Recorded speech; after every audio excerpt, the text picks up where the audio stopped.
आज हम जानेंगे सेबी के बारे में। आप जानते हैं कि सेबी के हाल ही में चेयरमैन चेंज हुआ है और इनका नाम है, भारत के वित्त सचिव ये बने हैं तुहिन कांता पांडे, और ये सेबी के 11वां अध्यक्ष बने हैं। और ये रिप्लेस किसको किए हैं, तो माधवी पुरी बुच को रिप्लेस किए, जो सेबी की पहली महिला अध्यक्ष थी। और जानते हैं कि यह कार्यभार है जो संभालेंगे 28 फरवरी 2025, यानी कि आज से यह संभालने जा रहे हैं। और इनको कैबिनेट की नियुक्ति समिति यानी कि अपॉइंटमेंट कैबिनेट कमेटी के द्वारा इन्हें नियुक्त किया गया है। जानते हैं कि सेबी की स्थापना कब होती है, तो 1988 में इसकी स्थापना होती है एक नॉन कॉन्स्टिट्यूशनल बॉडी के रूप में, लेकिन बाद में 12 अप्रैल 1992 को सेबी को एक वैधानिक बॉडी बना दिया जाता है, एक स्टैट्यूटरी बॉडी बनाया जाता है। यानी क्या, तो एक वैधानिक बॉडी बना दिया जाता है, एक वैधानिक बॉडी बना दिया जाता है किसको, सेबी को। और सेबी के बारे में आपको बता दें इसका हेड क्वार्टर कहाँ है, आपको यह भी ध्यान रखना है हेड क्वार्टर कहाँ है, तो ये मुंबई इसका हेड क्वार्टर है। और ये देख सकते हैं ये माधवी पुरी बुच है, और ये कौन है, तो ये तुहिन कांता पांडे हैं जो अभी सेबी के नए अध्यक्ष के रूप में नामित किए गए हैं। और भी हम कुछ जान लेते हैं इसके बारे में।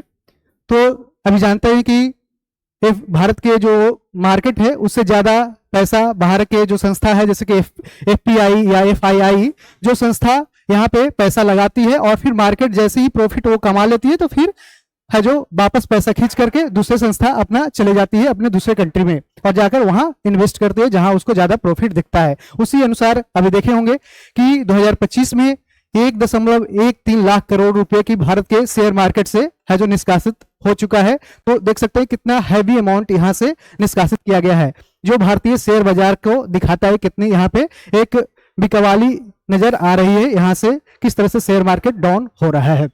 और विदेशी संस्थागत जैसे निवेशक यहाँ पे फॉरेन इंस्टीट्यूशनल इन्वेस्टर्स और एफपीआईज यानी फॉरेन पोर्टफोलियो इन्वेस्टर्स यहाँ पे पैसा लगाते हैं ताकि वो प्रॉफिट ज्यादा से ज्यादा कमा सके। लेकिन प्रॉफिट यदि उसे नहीं हो पाता है तो फिर क्या होता है, तो आप देख सकते हैं कि भारतीय मार्केट से एफआईआई और एफपीआई यानी फॉरेन इंस्टीट्यूशनल इन्वेस्टर्स और फॉरेन पोर्टफोलियो इन्वेस्टर्स के द्वारा यहाँ से पैसा का निकाला जाना, इसकी ये भारतीय शेयर मार्केट के लिए काफी ज्यादा दबाव की स्थिति यहाँ पे देखने को मिली है, जिस कारण से ज्यादा इन्वेस्टर्स क्या होते हैं अपना शेयर है जो बेच रहे हैं, ठीक है, क्योंकि मार्केट डाउनफॉल जा रहा है। और इस समय उनकी गहरी आर्थिक और वित्तीय विशेषज्ञता से बाजार में स्थिरता लाने की उम्मीद जताई जा रही है, जिस कारण से इन्हें है जो तुहिन कांता पांडे को बनाया गया है सेबी का नया चेयरमैन। और जानते हैं कि एक सारथी पोर्टल होता है, यह सेबी के द्वारा सारथी पोर्टल लॉन्च किया गया है।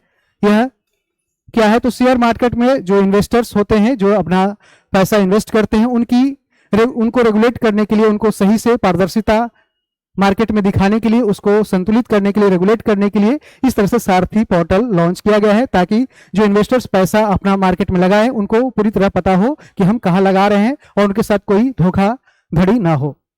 तो इस तरह से सारथी एप्लीकेशन सेबी के द्वारा लॉन्च किया गया है। सेबी का मतलब क्या होता है, securities and exchange board of India, ठीक है।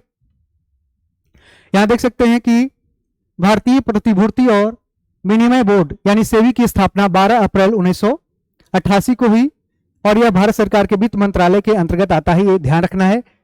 तो फाइनेंस मिनिस्टर अभी वर्तमान में कौन है, निर्मला सीतारमण है, और ये वित्त मंत्रालय के अधीन यह काम करता है। कौन, सेबी करता है, एक ऑटोनोमस बॉडी की तरह काम करता है, जो रेगुलेटरी बॉडी है जो इन्वेस्टर्स के उसके है जो इन्वेस्टर्स के जो पैसे लगाते हैं उसको रेगुलेट करता है, उसको देखरेख करता है।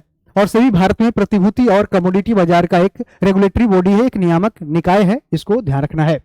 सेबी की स्थापना एक गैर सामूहिक निकाय यानी कि एक नॉन कॉन्स्टिट्यूशनल बॉडी के रूप में की गई थी, नॉन स्टैट्यूटरी बॉडी के रूप में की गई थी 1988 में। लेकिन बाद में क्या हुआ, 1992 में इसे एक संवैधानिक तौर पे नहीं लेकिन एक वैधानिक बॉडी यानी कि एक स्टैट्यूटरी बॉडी बनाया गया, जो पार्लियामेंट के द्वारा यानी संसद के द्वारा एक एक्ट पास करके इसको बनाया गया था।